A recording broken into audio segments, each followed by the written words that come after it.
जोधपुर की फिजा में आज सन्नाटा बोल रहा है। एक साध्वी की खामोशी हजार सवाल खोल रहा है। जिसके होठों पे भजन थे वो यूं चुप कैसे हो गई। ये मौत नहीं लगती साहब, राज कोई गहरा है। जोधपुर की प्रेम बाईसा अचानक मौन कैसे हो गई। क्या ये वाकई उनकी मौत थी या किसी हत्या की साजिश। आपको बताएं कि 28 जनवरी 2026 की शाम जोधपुर से और पश्चिमी राजस्थान से जो खबर आई वो काफी दिल दहला देने वाली थी। क्या जोधपुर की कथावाचक प्रेम बाईसा की मौत वाकई में मौत है या फिर उन्हें किसी ने मारा है। क्या प्रेम बाईसा की आयु महज 34 साल की ही थी और कैसे एक जवान कथावाचक अचानक इस दुनिया से चली जाती है। ये सवाल सिर्फ हम नहीं बल्कि प्रेम बाईसा के सारे समर्थक और आरएलपी सुप्रीमो हनुमान बेनीवाल भी उठा रहे हैं कि कैसे एक 34 साल की जवान कथावाचिका अचानक मौन हो जाती है। तो बात करें अगर हम इस पूरे कांड की तो 28 जनवरी 2026 की शाम करीब 5:30 बजे ये खबर आती है कि प्रेम बाईसा जो हैं उनका निधन हो चुका है। अचानक से उनकी तबीयत बिगड़ती है और उनके जो पिता हैं बीरम नाथ वही उन्हें अस्पताल लेकर पहुंचते हैं, जोधपुर के प्रेक्षा अस्पताल। और वहां बताया जाता है कि पहले अस्पताल के बाहर काफ़ी बवाल होता है। उस दौरान बीरम नाथ जी जो हैं वो अपनी बेटी का जो शव है, अब हम शव यहाँ पर इसलिए कह रहे हैं कि जैसे ही उन्हें अस्पताल लाया गया ये बताया गया कि प्रेम बाईसा उस वक्त ब्रेन डेड थी। मतलब कि वो पूरे तरीके से उनकी जो दिमागी स्थिति थी वो काम नहीं कर रही थी, वो मर चुकी थी। इसके बाद होता यह है कि कोई भी अगर एक आम आदमी होगा तो वो अपने परिजन को सबसे पहले अस्पताल के अंदर लेकर जाएगा, ये सोचकर कि कहीं कोई इलाज मिल जाए और किसी तरीके से उसकी जान बच जाए। और सबसे बड़ा सवाल भी यहाँ पर इसीलिए ये उठता है कि प्रेम बाईसा की अगर मौत हुई या उनकी तबीयत भी खराब हुई तो उन्हें अस्पताल के अंदर क्यों नहीं लेके जाया गया, वो बाहर ही क्यों दम तोड़ देती हैं। अब ये तो हो गई मौत की बात कि करीब 5:30 बजे जोधपुर में प्रेम बाईसा की मौत होती है, वो भी और कहीं नहीं प्रेक्षा अस्पताल के ठीक बाहर। तो ऐसा क्या हुआ कि प्रेम बाईसा जो है उनकी तबीयत इतनी बिगड़ जाती है, जो एक कल तक जो एक हंसती खेलती कथावाचक थी, जो अभी हाल ही में जस्ट चंद घंटे पहले ही अजमेर से कथा करके जोधपुर अपने आवास पर लौटती हैं और उनकी तबीयत इतनी बिगड़ जाती है कि उन्हें अपनी जान गंवानी पड़ी। आज क्राइम सीन के माध्यम से हम कोशिश करेंगे प्रेम बाईसा के ही कत्ल की पूरी कहानी जानने की, और कातिल अगर ना भी मिले तो कम से कम उनके मौत की कारण का तो पता चल पाए। अब ये तो हो गई मौत की बात कि करीब 5:30 बजे उनकी मौत होती है, लेकिन 9:30 बजे के आसपास रात में उनके मौत से 4 घंटे के बाद उनके इंस्टाग्राम आईडी पर एक पोस्ट किया जाता है। आपको बताएं कि उस पोस्ट में ये लिखा जाता है कि मेरे जीवन में आदि जगत गुरु शंकराचार्य भगवान, विश्व योग गुरुओं व पूज्य संत महात्माओं का हर पल आशीर्वाद रहा है। मैंने अपने आदि गुरु शंकराचार्य और देश के कई महान संत महात्माओं को लिखित में पत्र लिखा और अग्नि परीक्षा देने की बात कही। और यही सबसे बड़ा सवाल भी है कि ये अग्नि परीक्षा किस बात की थी। आपको बताएं कि करीब साल भर पहले प्रेम बाईसा का एक वीडियो वायरल होता है और लोग लगातार यही सवाल उठा रहे हैं कि उस वीडियो वायरल होने के बाद से कहीं ना कहीं आज जो उनकी मौत हुई है तो वो भी उसी वीडियो से ही जुड़ा हुआ है। और ये जो अग्नि परीक्षा की बात इस इंस्टाग्राम पोस्ट में कही गई है वो परीक्षा भी उन्हें उसी वीडियो के कारण देनी थी। अब इससे पहले कि हम आगे बढ़ें, आप एक बार उस वीडियो को देख लीजिए।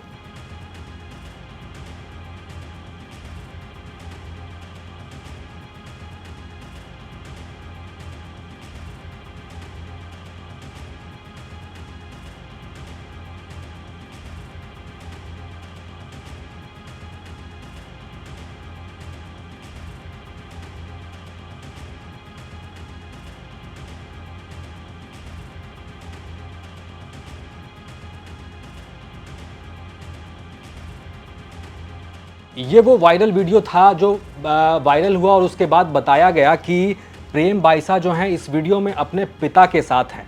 लेकिन लोग अब लगातार ये सवाल उठाने लगे कि कोई अपने पिता के साथ इस तरीके से कैसे मिल सकता है। और आज जो उनकी मौत हुई है वो भी कहीं ना कहीं यही कहा जा रहा है कि उसी वीडियो से जुड़ा हुआ है, जिसके कारण प्रेम बाईसा लगातार परेशान हो रही थी। और उनका ये भी कहना था कि प्रेम बाईसा को इस वीडियो को वायरल करने से पहले 20 लाख रुपए की ब्लैकमेलिंग की धमकी दी जाती है और इसी बात से वो लगातार परेशान थी। लेकिन अब सवाल यहाँ पे ये उठता है कि अगर वो परेशान थी तो उन्होंने इसकी शिकायत क्यों नहीं की पहले।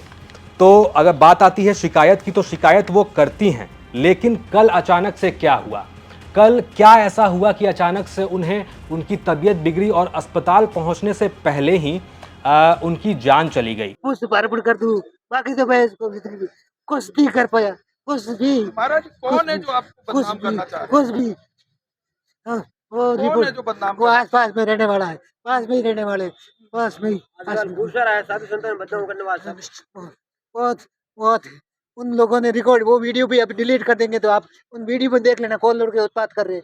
वो वीडियो अब सोशल मीडिया में आप उस वीडियो सोशल साइट से रिकॉर्ड कर लो, वो हटा देंगे, अब हटाएंगे। लेकिन आप वहाँ से वीडियो महाराज रिकॉर्ड। साध्वी जी सुबह ठीक थे, फिर क्या हुआ जो उनको अस्पताल लेके जाना पड़ा? अस्पताल लेके ही नहीं गए। अच्छा, वो तो क्या हुआ? घर पे नॉर्मल जुकाम था। हम्म। अजमेर कथा करके रात को 1:30 बजे आए, 1:30 बजे अजमेर से कथा करके आए। सुबह सुबह उन्होंने अपनी आईडी से पोस्ट की, फिर 10-11 बजे एक और पोस्ट की, और पौने 5 साढ़े 4 बजे और मीडिया हैंडल वाला करके बात पोस्ट के लिए की, और 5:20 पे उसने जिक्र लगते ही सब कुछ तबाह हो गया, सब कुछ तबाह हो गया। तो आपको बताएं कि प्रेम बाईसा को जो है महज खांसी जुकाम की शिकायत थी। उन्हें बताया गया कि हल्का बुखार होता है, उसके बाद उन्हें अस्पताल ले जाना था इलाज के लिए। लेकिन जैसे ही उनकी तबीयत बिगड़ती है उनके आश्रम में, तो वहीं का जो एक लोकल कंपाउंडर है उसको बुलाकर एक इंजेक्शन दिया जाता है।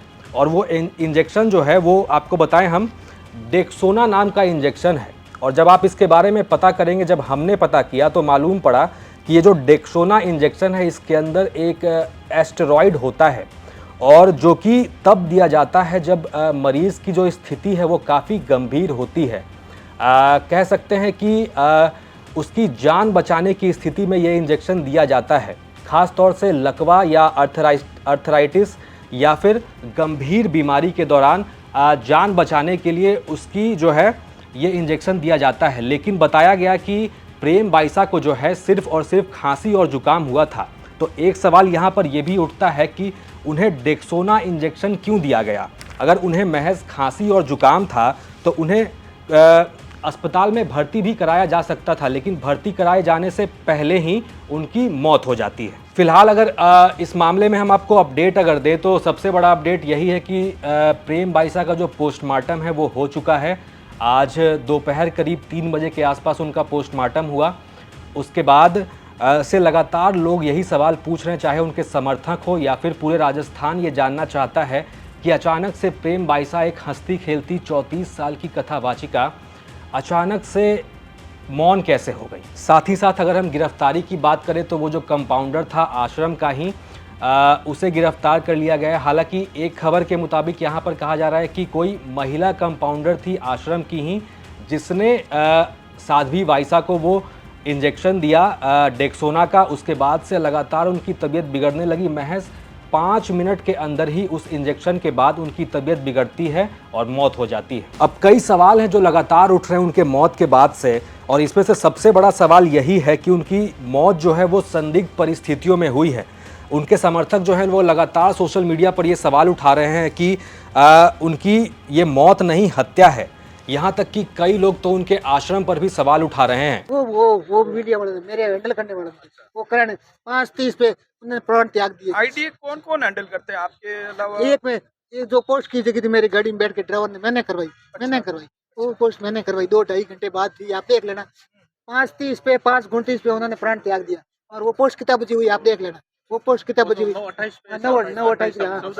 हाँ, वो गाड़ी में बैठ के मैंने कराई। उनके अंतिम से पापा सीते तो मुझे नहीं मिला, पर जाने के बाद में तो मुझे उम्मीद है इस धरती की कि मुझे मिल जाएगा। आप सबको बोल देना, मेरे शब्द बोल देना, बाकी मेरा भाग्य है। बाकी तो उधर जो मंजूर बोले मंजूर मुझे मंजूर और क्या करें, मेरे बस की बात नहीं है। लेकिन जांच की जो सुई है वो लगातार इसी बात पर आकर घूमती है कि कोई व्यक्ति अगर जो मर चुका है वो अपने मौत से 4 घंटे बाद खुद कैसे पोस्ट करेगा। तो इस सवाल पर उनके पिता जो बीरम नाथ हैं वो जवाब देते हैं कि उन्होंने ही ये पोस्ट कराया था। उनका कहना है कि उनकी जो बच्ची है प्रेम बाइसा वो इस बात से लगातार आहत थी कि उनका वीडियो वायरल हुआ, वो कहीं ना कहीं परेशान थी और कल जब उनकी मौत हो गई तो उसके 4 घंटे बाद उन्होंने ही उनका जो अकाउंट देखते हैं उनसे ये पोस्ट कराया कि वो जो है अग्नि परीक्षा देना चाहती थी लेकिन कुदरत को कुछ और ही मंजूर था। तो यही सवाल ये उठता है कि अगर अगर प्रेम बाइसा परेशान थी, अगर वो जान देना चाहती थी खुद भी, अगर ये आत्महत्या थी जैसा कि ये पोस्ट देखने से लग रहा है, तो उन्होंने पहले ऐसी कोई बात क्यों नहीं कही। अचानक से उनकी मौत होती है और मौत के बाद ये तमाम सवाल कैसे उठने लगते हैं कि वो परेशान थी, उन्हें ब्लैकमेल किया जा रहा था और उसके बाद अचानक से उनकी मौत हो जाती है। और सवाल ये भी कि कैसे कोई व्यक्ति जो मर चुका है वो पोस्ट कर सकता है। हालांकि इसका जवाब बीरम नाथ जी ने दे दिया कि उन्होंने ही पोस्ट कराया था और वो लगातार परेशान थी। हालांकि सबसे बड़ा सवाल भी यही है कि अगर वो परेशान थी तो पहले वो पुलिस के पास जा सकती थी, अचानक से उनकी मौत कैसे हो जाती है। ये तो बताया गया पहला कारण। और दूसरा जो सबसे मुख्य कारण वो यही है कि एक इंजेक्शन देने के बाद महज 5 मिनट के भीतर ही उनकी जो तबीयत है वो बिगड़ने लगती है।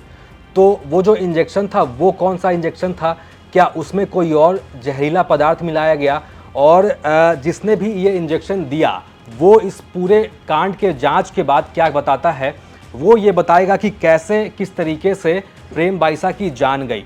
लेकिन फ़िलहाल जो है वो कई सवाल उठ रहे हैं। उनकी जो मौत है वो संदिग्ध परिस्थितियों में हुई है।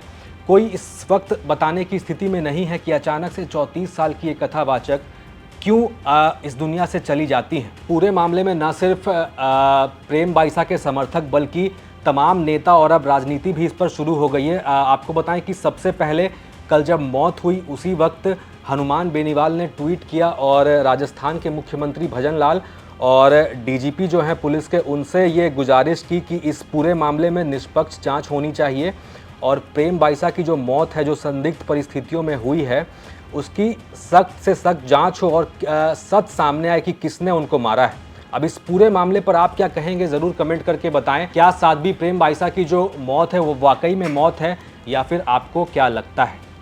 आप देख रहे थे क्राइम सीन। साथ ही राजस्थान की तमाम खबरों के लिए आप देखते रहिए राजस्थान तक।